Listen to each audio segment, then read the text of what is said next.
आणि हा एक शेतकऱ्यांच्या माहितीनुसार चिरलेली पन्नी किंवा लायनिंग पन्नी कशी खराब होऊ राहिली, पंक्चर तर आहेच पण पन्नी कशी खराब होऊ राहिली हे आपण बघूया. एक मिनिट.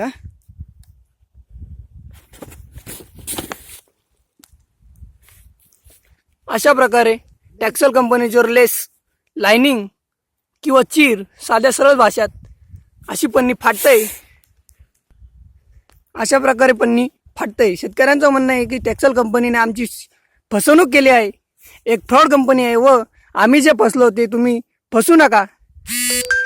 आणि हे बघा, आता हा टेक्सल कंपनीचा जॉईंट आहे व जॉईंट सोडून सुमारे अर्धा फुटाच्या अंतरावर अशा प्रकारे लायनिंग पडलं आहे किंवा चीर पडलेली आहे. ही लेस निघत आहे. हे बघा, अशा प्रकारे लायनिंग पडत आहेत. शेतकऱ्यांची फसवणूक टेक्सल कंपनीने केली आहे. शेतकऱ्यांची पन्नी अशा प्रकारे झालेली आहे. ही पन्नी इथे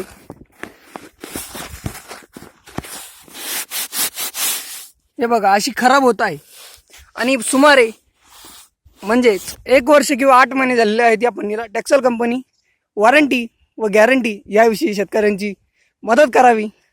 दरकवाडी शिलाबाई शंकर वाघ. धन्यवाद.